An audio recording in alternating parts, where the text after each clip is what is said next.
निगार ने आपसे कहती है कि तुम जितनी चालाक लड़की हो मैं सब जानती हूँ। ये सबके सामने तो तुम ढोंग रचा सकती हो अपनी मासूमियत का, लेकिन मुझे तुम्हारी बातों का इल्म है कि तुम आखिर हो क्या चीज़। जिस पर वो कहती है कि आप मेरे बारे में पता नहीं क्या क्या सोचती रहती हैं। मुझे तो खुद कुछ समझ नहीं आती है, हालांकि मैंने कभी ऐसा नहीं सोचा है। खैर, आपकी नीयत आपके साथ और मेरी नीयत मेरे साथ है। वो अपनी सास को साफ साफ बता देती है, लेकिन तानिया बड़ी चालाकी से कहती है कि तुम्हें नहीं पता है कि आंटी तुम्हारे बारे में क्या क्या बातें करती हैं। तुम्हारे खिलाफ, तुम्हारे घर वालों के खिलाफ सारी गेम इनकी ही रचाई हुई है, यानी कि डबल पॉलिसी खेल रही है। दोनों तरफ चल रही है। उनको उनके खिलाफ और उनको उनके खिलाफ कर रही हैं। वैसे निगार को करने की ज़रूरत तो नहीं है, वो तो ऑलरेडी ही इस किस्म की औरत थी। लेकिन आप देखेंगे कि नायाब भरपूर कोशिश कर रही है जुनैद को भी अपनी तरफ करने की, लेकिन जुनैद कभी भी उसके साथ नहीं हो सकता। वो समझाता और कहता है कि आपको परेशान होने की कोई भी ज़रूरत नहीं है। आप फिक्र मत कीजिएगा, सब कुछ ठीक हो जाएगा। मैं बड़े अच्छे तरीके से जानता हूँ कि ये लोग सब मिलकर आपके खिलाफ साजिश कर रहे हैं, वरना ऐसी कोई बात नहीं है और इस चीज़ का मुझे पूरे तरीके से यकीन है। तो बिला वजह परेशान होने की या टेंशन लेने की कोई भी ज़रूरत नहीं है। उसको बहुत ज़्यादा हौसला दिया जा रहा है और उसको बताया जा रहा है कि परेशान नहीं होना है। खैर, आप देखेंगे कि नयाब कहती है, तो मुझे तो इन बातों ने तोड़ के ही रख दिया है। मुझे तो समझ ही नहीं आती कि इस किस्म के इल्ज़ामात भी मुझ पे लगाए जा सकते हैं, यानी कि मैंने ऐसा वैसा कुछ भी नहीं किया था। मैं तो सिर्फ़ और सिर्फ मदद करना चाह रही थी उन लोगों की, और देखिए ये मदद मुझे कितनी भारी पड़ गई और क्या क्या हो गया मेरे साथ। जिसको सुनकर वो कहता है कि आपको ऐसा नहीं करना चाहिए था, इन लोगों पे यकीन नहीं करना चाहिए। नहीं, आप किस चीज़ का दिखावा कर रही हो इस घर में? इस घर में तुम्हारी कोई भी जगह नहीं है, और चाहते हुए भी तुम अपनी जगह इधर नहीं बना सकती हो। देखो, अगर कोई फ़र्क नज़र आ जाता। असल बात तो ये है कि ऐसा ना हो कि तुम जुनैद की बातों में लग के अपने आप को बड़ी महारानी तस्वर करने लग जाओ। तुम्हारा ये रवैया बिल्कुल गलत है। जिस पर आप देखेंगे कि तानिया कहती है कि आप बिल्कुल ठीक कह रही हैं। ये लड़की बिल्कुल नहीं बदलने वाली और पता नहीं क्या क्या करेगी। आप इसके हाथ से सारे इख्तियारात ले लीजिए, क्योंकि मुझे नहीं लगता कि कोई मामला ठीक है। ऐसा लग रहा है कि सब कुछ गलत होने जा रहा है।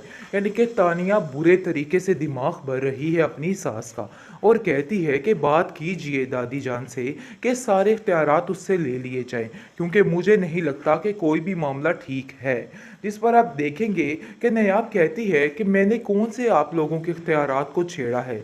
मैंने तो कभी किसी चीज़ का नाजायज़ फ़ायदा नहीं उठाया है। अरे, एक बात की थी सीधी सी, लेकिन आप लोगों ने तो उस बात का तमाशा ही बना के रख दिया। ऐसी तो कोई बात है ही नहीं थी। लेकिन आप देखेंगे कि वो मानने को तैयार ही नहीं। ज़ावियार कहता है कि कोई ना कोई ऐसी बात तो ज़रूर है, लेकिन इतनी पुरानी हमारी मुलाज़मा झूठ कैसे बोल सकती है? तुमने ज़रूर कुछ किया होगा। मुझे पहले दिन से ही शक था कि तुम ये हरकतें करोगी, और देखो आज वही हुआ है। तुमने वही कर दिखाया जिस चीज़ का हमें डर था। जिस पर वो कहती है, मेरा यकीन माने, लोगों की बातों में आके आप अपने आप को इस तरह से क्यों ख़राब कर रहे हैं? मैंने कुछ भी नहीं किया, आपको मेरी इस बात पर यकीन करना होगा। लेकिन निगार कहती है कि वो मेरा बेटा है और मेरी ही बात पे यकीन करेगा। देखो, तुम्हारी हैसियत नहीं है इस घर में रहने की, और इसीलिए समझाती थी। इस किस्म की लड़कियां इसी तरह के काम करते हैं, लेकिन तुम्हें अपनी माँ की बात समझ नहीं आई। देखो, इन सब चालाकियों से कुछ भी हासिल नहीं होने वाला। ये बात तो तय है कि आप जो कुछ मर्जी कर लो, लेकिन ऐसा वैसा कुछ नहीं होगा। जो उसकी हैसियत है वो उसकी हैसियत ही रहने वाली है। खैर, आप देखेंगे कि नयाब काफ़ी ज़्यादा परेशान है। जिस पर उसकी अपनी दादी उसको कॉल करती है और कहती है कि मुझे तो बहुत अफसोस हुआ ये सुनकर। इतना भी दीद लिहाज नहीं था जावियार में कि उसने हमें 2 पल के लिए वहाँ पे बर्दाश्त कर लिया हो। मैं तो हैरान ही होगी, मेरी तो अक्ल ही दंग रहेगी। तुम्हारी भाभी इस बात से काफ़ी खफा है। आखिर ये लोग क्या अपने आप को समझते हैं, ऐसा कैसे कर सकते हैं? जिस पर वो कहती है, आप फिक्र मत करें, सब ठीक हो जाएगा। और भाभी को भी समझाइएगा कि दिल में ऐसी कोई भी बात ना रखेगा। खैर, आप देखेंगे कि हर तरीके से नयाब हर चीज़ को हैंडल करने की कोशिश करती है, लेकिन बेसूद कुछ भी उसको हासिल नहीं होता है। जो वो अच्छा करने की कोशिश करती है उसके बरक्स हो जाता है और उल्ट हो जाता है। इसलिए वो काफ़ी परेशान हो जाती है। लेकिन घर में उसकी दादी की तबीयत दिन ब दिन काफ़ी बिगड़ती जा रही है और ख़राब होती जा रही है। ज़ाहिर सी बात है, हर वक्त वो नायाब की टेंशन ले लेके पागल हो रही है और बार बार यही कह रही है कि अगर मैंने उसकी तरबियत में थोड़ा चालाकपन ले आती तो ऐसा ना होता। आज जिस तरह वो धक्के खा रही है, ऐसे नहीं होना था। खैर, आप देखेंगे कि नायाब जो है वो दादी से कहती है कि सारे ठीक ही तो कह रहे हैं, आप सारी जिम्मेदारियां हर चीज़ अपने होल्ड में रखें या फिर तानिया को दे दीजिए। वो वाकई में मुझसे बहुत ज़्यादा काबिल है और वो हर चीज़ को बड़े अच्छे तरीके से संभालेगी। आगे से वो कहती है कि ये बात तुमने तय नहीं करनी है, ये बात मैंने तय करनी है और मैंने कर ली है। जो जिसका हक है उसको ज़रूर मिलेगा। देखो, किसी के साथ इधर नाइंसाफ़ी नहीं हो रही है। तुम्हें परेशान होने की कोई भी ज़रूरत नहीं। यानी कि पूरे तरीके से उसको तसल्ली दी जा रही है कि तुम इन सब बातों की टेंशन ना लो। हालाँकि बीचन जानती हैं कि सारा कुछ वो लोगों के कहने पे कर रही है।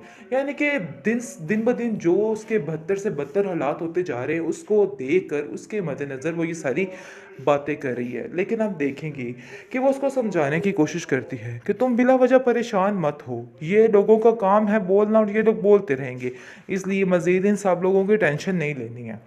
खैर, आप देखेंगे कि जुवेरिया कहती है कि इस बात का बदला तो मैं लेकर ही रहूँगी इससे। इसने जो कुछ मेरे साथ किया है, इन सब चीज़ों में इसकी गलती है।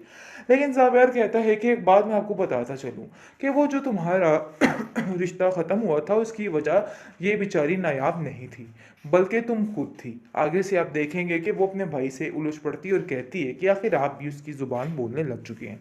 ये बात तो तय है और ये बात हमें समझ आ रही है। लेकिन वो उसको समझाने की कोशिश करता है कि मुझसे खुद नायला आंटी की बात हुई है, उन्होंने मुझसे खुद सारी बात की है। इसलिए किसी पर बिला वजह तोहमत और इल्ज़ाम लगाने से बेहतर है कि अपनी ज़ुबान को बंद रखा जाए और मज़ीद इस तरह की कोई भी बात आइंदा से तुम नहीं करोगी। चाहे जो कुछ भी है, उसका एक हक है इस घर में और तुम्हें ये बात समझनी होगी। आप लोग इस बात को समझने की तरफ नहीं जा रहे हैं। लेकिन जैसे ही उसका दिमाग अच्छे रास्ते पर, अच्छे ट्रैक पर चलता है, साथ ही तानिया और निगार कुछ ना कुछ ऐसा कर देती हैं कि सारा मामला उल्ट हो जाता है और कुछ समझ भी नहीं आती किसी को। खैर, आप देखेंगे कि दादी समझाती है नायाब को कि नायाब, तुम परेशान मत हो। देख लेना, तुम्हारा जो मुकाम है वो मैं तुम्हें दिलवा कर ही रहूँगी। चाहे ये लोग लाख कोशिशें कर ले, उसके बावजूद भी इनको कुछ हासिल नहीं होने वाला। ये बात तो तय है। लेकिन आप देखेंगे कि फ़िलहाल जो मामलात जा रहे हैं, उनकी वजह से बेचारी नायाब काफ़ी परेशान है और वो समझ रही है कि बहुत मुश्किल है ये सब कुछ करना, क्योंकि उसको खुद समझ नहीं आ रही है। लेकिन वो इस चीज़ को लेके चलती है और सबकी बातों पे यकीन करती है। यानी कि जैसे जुनैद उसको अपनी बहनों की तरह ट्रीट करके उसका बता रहा है कि तुम्हें थोड़ी चालाकी और होशियारी दिखानी है और उसकी काफ़ी ज़्यादा हर चीज़ में मदद कर रहा है। ये बात उसके लिए काफ़ी ज़्यादा मददगार साबित हो रही है। लेकिन दूसरी तरफ दादी भी हर मुमकिन कोशिश कर रही है कि हर तरीके से इसको सेव किया जाए और इसको थोड़ा होशियार बनाने की कोशिश की जाए।